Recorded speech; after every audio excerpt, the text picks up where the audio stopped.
3 stories, 1, 2, 3 on TMZ. Bodybuilder Callum Von Mauger fighting for his life in ICU because he jumped out of a window. Mm-hmm. Next story. Bodybuilder Cedric McMillan, dead at 44. Next story. Legendary bodybuilder Chris Dickerson, dead at 32. Somebody has it out for bodybuilders. What the heck? Better look out for Salman Khan. He said it, not me. Because he was a bodybuilder, Oh, yeah. remember? One of the most famous ever.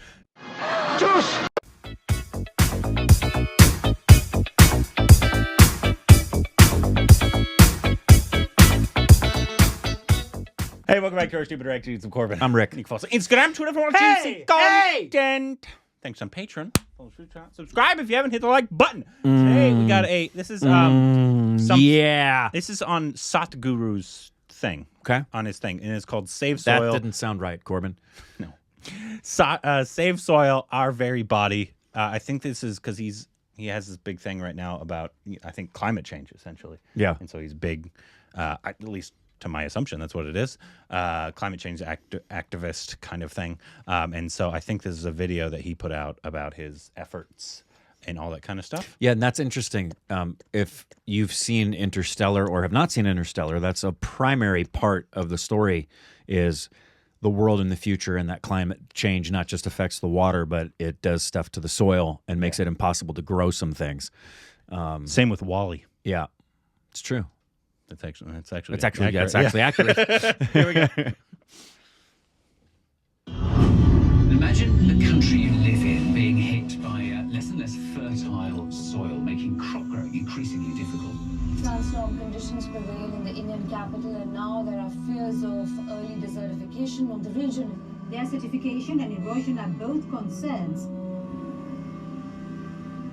Soil is the habitat upon which zillions of lives thrive. Because of that thriving life, everything grows. We eat food, other animals grow, everything happens because soil is rich. Once there is no richness in soil, then you have forsaken the planet in many ways. We talk of carbon, we talk of emissions, we talk of pollution at various levels. Before all that, we need to address the most important concern, because there is a misunderstanding in the world. There is a campaign to project civic issues as environmental issues. Right now, if plastic bags are floating around in New York City, this is not an ecological issue, this is a civic issue. If our rivers are polluted, this can be fixed. In 1 or 2 years, if you set up the necessary purification plants and enforce the law, these are civic issues which can be fixed with a little bit of law enforcement and awareness. But the real issue is soil. The United Nations agencies, with enough scientific data, they're clearly saying that we have soil, agricultural soil, for another 80 to 100 crops on the land. This is 45 to 60 years is what we have agricultural soil. We are calling this a soil extinction. You heard of dinosaurs going extinct, you have heard of dodos going extinct, but this is soil extinction is what we are looking at. The real problem is soil extinction, because in the last 30 years, 80% of the biomass insects have disappeared from the land. 80%. This is a suicide. This is a real suicide. So in 45 years' time or 50 years' time, there will be serious food crisis on the planet. It's inevitable. When food crisis comes, well, whoever has the biggest guns will come and take the food. And the chaos and the suffering that we will create for populations around the world is unimaginable. Don't think only the poor people will die. They will kill the rich and rich will die. So this is not to paint a dark picture. This is a reality which has happened many times in our history, and once again it is being predicted by top scientists in the world. So what are we going to do?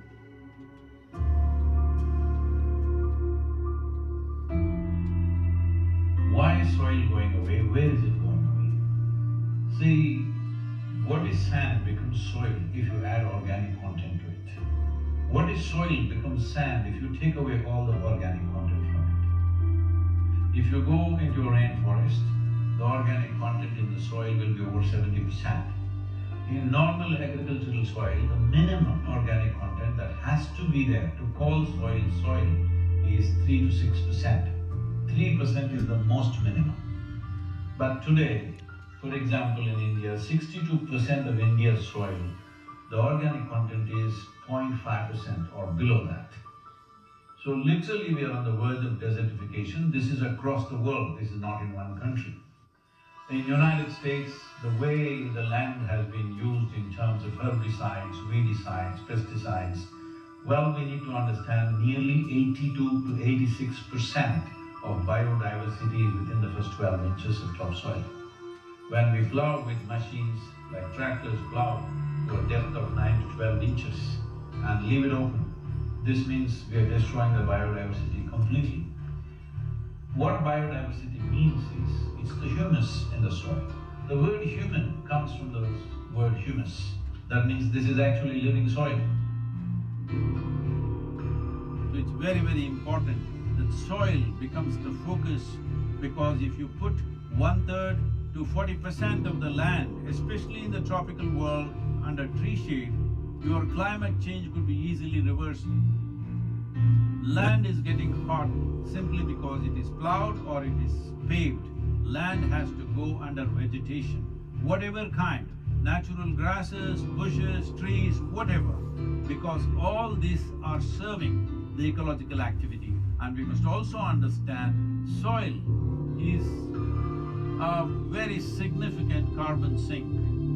And soil is the largest water soak on the planet. And soil is the basis of all life. This 36 to 39 inches of topsoil on average around the planet is the basis of 87% of life on this planet. To keep the biodiversity alive is the most important thing that we need to do right now. Unless we start now, this will not happen. As a part of this, we are unfolding a movement called Conscious Planet to bring maximum number of people. Right now, it looks like climate change, ecology, all these are playground for the rich and elite. No, this must change.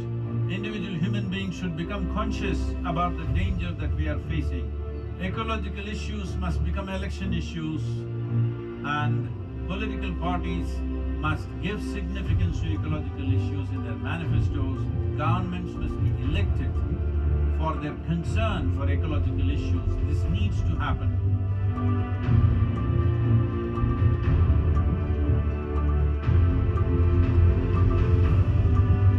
So we have seen how to bring about a policy recommendation for 192 countries. The rally is starting on 21st of March, which is the equinox day in London. And from London, it's a single lone motorcycle riding through 24 countries, 30,000 kilometers, reaching the Kaveri Basin, where we are on ground working in a river basin which is 83,000 square kilometers, and 5.2 million farmers work here. The very body that we carry is soil. Without soil being rich and well, this body and every other life cannot be well. So in terms of ecology, in terms of climate change, the most important thing is that we need to have a conscious approach as to how we manage our soil, how we rejuvenate our soil, how we revitalize our soil. This conscious approach and creating a conscious planet is what is most important. Without involving large mass of people, this will not become a reality, because we are democratic nations. Unless people say this is what they want, that is not going to happen. So let's create a conscious planet. Let us make it happen.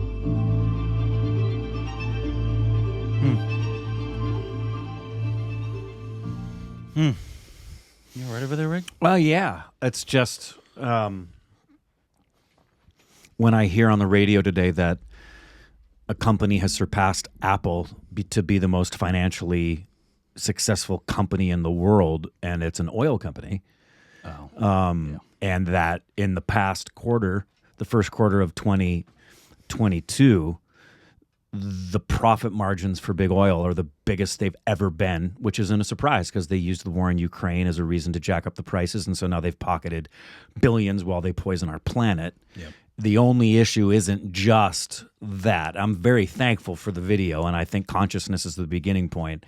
I'm always a very practical person in terms of not just being shown what's wrong, but also being shown what are the practical steps. Voting's a big one, but what are the practical steps that can be taken that the average person can do to reverse this? Yeah. And when you have big players like big oil and other people who are destroying the planet, and you have politicians who are being paid off by them, it's kind of hard to make that change. Yeah, and I think it's a fantastic effort that he's going here, because obviously there's lots of parts of climate change that get discussed. Oil is obviously a huge one, but there's many other aspects to it. Obviously, with soil being one of them. I mean, there's been talk of food kind of scarcities coming for a long, long time. And unfortunately, this is just how humans are. We're not going to do anything until it's literally right in our face. And yes. that's also right in rich people's face, or people that aren't poor's face. Yeah, unfortunately, it's when people typically don't shift or change until they've reached a point of pain. Yep. And sadly, the ones who can do some of the biggest change are the ones who are wealthy, and they won't do change unless they feel the pain in their wallet. But this is a great video. I believe, yes, awareness is the first step. I'd really like to know if the consciousplanet.org has some practical steps. Like, that's, while I didn't like the movie, one of the things I really liked about Don't Look Up is that there was a campaign connected to it that gave practical steps. I mean, very, very practical steps on what you can do at home to lower your carbon footprint, and what you can do to preserve water, what you can do, like basic little things that if just everybody started doing this. And that's the kind of thing I love to see. Unfortunately, there's very little that most of us can do outside of hitting companies where it hurts, obviously. Correct. But it needs to be in masses. Correct. Unfortunately. That's why I would love to get away from a gas-powered vehicle. Yeah. And the hurting politicians and making them do certain things, because obviously, and putting politicians in place that will and also politicians do the right thing, that obviously will do the right thing, but also do the right thing because that's also what they believe, right? As opposed to, obviously there's highest bidder. here in America, obviously Republicans, you just don't believe in climate change at all because whatever, and then there's some Democrats that just because it's popular they'll do it, right? And there are some that actually do believe in it and actually passionate care. Those are few and far between, unfortunately. Yeah. But then, because obviously there's big oil, there's stuff in the agricultural world that are just as big of a problem in the ecosystem. Yeah, and the frickin' what they've done for years. Yeah. I mean, I've been hearing about the rainforest since I was a kid. Yeah, the dairy industry. There's the cattle industry, and the the cattle industry is decimated and decimating the planet. There's so many different factors that, and that's one of the things I did like. Obviously, I loved obviously the message about because this is a portion of climate change that doesn't get talked about enough. Absolutely the agree. Soil and it losing everything it needs to actually sustain life. Correct. Because obviously it's either rising seas is probably the most popular kind of, I don't know, I won't call it a scare tactic, but the rising sea level and the drought, because in California we hear about the drought a lot. Well, and obviously India's going through a massive heat wave. Massive heat wave. And SoCal, since I was a kid, I grew up here. I'm born in New York, raised in LA, went back to New York every year. I lived in New York again for a year, but mostly home was here. And there were always some water restrictions that would take place because this is an arid desert climate, but there's a huge difference now than what was going on when I was a kid. Yeah. And just the little practical things. Like, I realized, what can I do? Because I'm conscientious of it all the time anyway. But like when I take a shower, I turn the water off when I'm lathering up. I don't let the water run. When I'm doing dishes, if I'm, I will rinse a plate, and then the moment I take it out to go set it down, I turn the water off so that I'm turning off the water as much as I possibly can. And that's what I would love to see. And I'll go to consciousplanet.org and see, are there some steps that we can take? Some of them need to be massive, where you go to a march or you're contributing money to people in positions of power, or the other just basic things like I love the people who just started to plant trees. Yeah. That's a huge, huge thing. Like I said, the tree cover. Well, what are the best kind of trees to plant? What are the best things to do for the soil in your backyard? Yeah. Yeah. Yeah. So I love the movement. Really good video. Yeah. So please let us know if you have more information about this, obviously down below. Any other kind of like, if you know about this organization. Or yeah, if you're you know connected to it. If you know other organizations that help as well, we are always, so if you see, this is not just a one place issue. This is a world issue that's going to affect us all and all the next generations even more. Yep. But it's going to be our generation as well that is going to be feeling these effects. Don't you see that when you watch this, don't you have a different perspective on everything in this regard, because you realize this is the world you're leaving for Leland, and I think about Evie and Levi. I'm like, this is important. I love that people who are of his age are focusing so hard and realizing how important it is. A lot of them don't. Yeah, a lot of them don't. Especially of his generation. Yeah, a lot of his generation are like, it's not my problem, and actually you are the ones who like left it for us this way. So yeah. So fantastic video. Let us know more information down in the comments below. Juice!